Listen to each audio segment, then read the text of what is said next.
آگ ہر چیز کو جلا دیتی ہے نا؟ ننھے احمد نے اپنے والد سے پوچھا۔ جی بیٹا، اگر اللہ تعالیٰ چاہیں تو ہر چیز کو جلا دے، اور اگر اللہ تعالیٰ نہ چاہیں تو کسی کو بھی نہ جلائے۔ احمد کے ابو نے جواب دیا۔ لیکن ابو، میں تو جو چیز بھی آگ میں ڈالتا ہوں وہ جل جاتی ہے۔ چلو بیٹا، میں آپ کو ایک واقعہ سناتا ہوں جس سے آپ کو یہ بات اچھی طرح سمجھ آ جائے گی۔ یہ آج سے ہزاروں سال پہلے کی بات ہے بیٹا۔ جنوبی عراق میں طارق نامی شخص کے ہاں، جس کا لقب آذر تھا، ایک خوبصورت گول مٹول سا بچہ پیدا ہوا۔ بچے کا نام ابراہیم رکھا گیا۔ بچے کا باپ آذر ایک بہت بڑا پجاری تھا جو بتوں کی عبادت کے ساتھ ساتھ لکڑی اور پتھر کے بت بنا کر فروخت بھی کرتا تھا۔ ابراہیم جب اپنے باپ آذر کو لکڑی یا پتھر کے بت بنا کر ان کو سجدہ کرتے دیکھتا تو بہت حیران ہوتا اور سوچتا، یہ کیسے لوگ ہیں جو اپنے ہاتھ سے بت بناتے ہیں اور پھر انہیں سجدہ بھی کرتے ہیں۔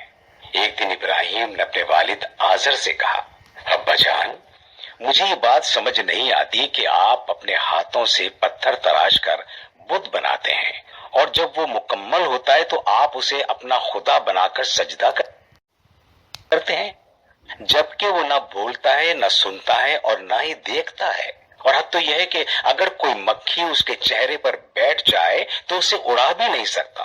ایسا خدا آپ کو کیا دے گا؟ آذر نے جب اپنے بیٹے ابراہیم کے منہ سے یہ باتیں سنی تو ابراہیم کو ڈانٹنے لگا۔ ابراہیم نے ایک دفعہ رات کو آسمان پر چمکتے ہوئے ایک ستارے کو دیکھا جو انتہائی خوبصورت لگ رہا تھا۔ ابراہیم نے کہا، میرا خدا تو یہ ہے، لیکن جب صبح ہوئی تو وہ ستارہ غائب ہو گیا تو آپ نے کہا، نہیں، میں غائب ہونے والے کو خدا نہیں بنا سکتا۔ اگلے دن آپ نے آسمان پر چمکتے ہوئے 14ویں کے چاند کو دیکھا جو انتہائی خوبصورت لگ رہا تھا۔ اس کی چاندنی میں ہر چیز چمک رہی تھی۔ آپ نے کہا، میرا خدا تو یہ ہے، لیکن صبح ہوتے ہی وہ بھی غائب ہو گیا تو آپ نے کہا، میں غائب ہونے والوں کو اپنا خدا نہیں بنا سکتا۔ پھر آپ نے سورج کو دیکھا جس کی روشنی میں دنیا کی ہر چیز روشن تھی تو آپ نے کہا، میرا خدا یہ ہے۔ لیکن جب شام ہوئی تو سورج بھی غروب ہو گیا تو آپ نے کہا، میں سورج، چاند، ستارے اور بتوں کی عبادت سے برات کا اعلان کرتا ہوں۔ صرف اس خدا کی عبادت کا اقرار کرتا ہوں جو آسمانوں پر بیٹھا ہے اور اس نے یہ چاند، سورج، ستارے اور پوری کائنات بنائی ہے۔ ایک دن ابراہیم علیہ السلام نے اپنی قوم کے لوگوں کو جمع کیا اور انہیں کہا، اے لوگو، تم اپنے ہاتھوں سے بنائے ہوئے بتوں کی عبادت چھوڑ دو اور اس ذات کی عبادت کرو جس نے تمہیں پیدا کیا ہے اور تمہیں کھلاتا پلاتا ہے، اور یہ بات نہ سنتے ہیں اور نہ ہی بولتے ہیں۔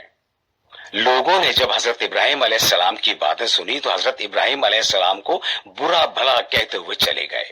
حضرت ابراہیم علیہ السلام سوچنے لگے کہ ان لوگوں کو کیسے سمجھایا جائے کہ یہ بت خدا نہیں بن سکتے بلکہ یہ تو خود محتاج ہیں۔ آخر آپ کے ذہن میں ایک ترکیب آئی۔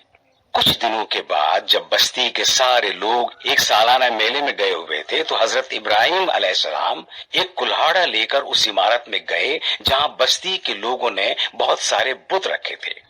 حضرت ابراہیم علیہ السلام نے اللہ کا نام لے کر کلہاڑے سے بتوں کو توڑنا شروع کر دیا۔ ایک بڑے بت کے سوا وہاں موجود تمام بتوں کو توڑ دیا اور کلہاڑا اس بڑے بت کے کندھے پر رکھ کر اپنے گھر واپس آ گئے۔ شام کو جب بستی کے لوگ میلے سے واپس آئے اور انہوں نے اپنے بتوں کا حال دیکھا تو حیران رہ گئے۔ کسی بت کا سر کٹا ہوا تھا تو کسی کی ٹانگ، کوئی ناک کان کے بغیر زمین پر اوندھے منہ پڑا تھا تو کسی کی دونوں ٹانگیں غائب۔ یہ بات جنگل کی آگ کی طرح پوری بستی میں پھیل گئی اور تمام لوگ وہاں جمع ہو گئے اور سوچنے لگے کہ یہ کام کس کا ہو سکتا ہے۔ انہوں نے حضرت ابراہیم علیہ السلام کو بلایا اور کہا، ابراہیم، یہ ہمارے بتوں کا حال کس نے کیا ہے؟ حضرت ابراہیم علیہ السلام نے جواب دیا، میرا خیال ہے کہ جب کلہاڑا بت کے کاندھے پر ہے تو اسی نے تمام بتوں کو توڑا ہے، اور مزے سے اب کلاڑا اپنے کاندھے پر رکھے ہوئے ہے۔ لوگوں نے کہا، ابراہیم تو جانتا ہے کہ یہ تو اپنی جگہ سے ہل بھی نہیں سکتا ہے، تو پھر اس نے بتوں کو کیسے توڑ دیا؟ حضرت ابراہیم علیہ السلام نے جواب دیا، لوگوں، جب تم یہ بات کہتے ہو کہ یہ اپنی جگہ سے ہل بھی نہیں سکتا تو پھر تمہارے مسائل کیسے حل کر سکتا ہے؟ اسی لیے میں کہتا ہوں کہ صرف ایک اللہ کی عبادت کرو۔ لوگوں کو یقین ہو گیا کہ یہ کام حضرت ابراہیم علیہ السلام کا ہے۔ انہوں نے آپ کو سزا دینے کا فیصلہ کیا۔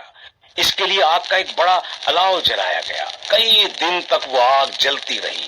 اس کی تپش اتنی تھی کہ کئی کلومیٹر دور تک آتی تھی۔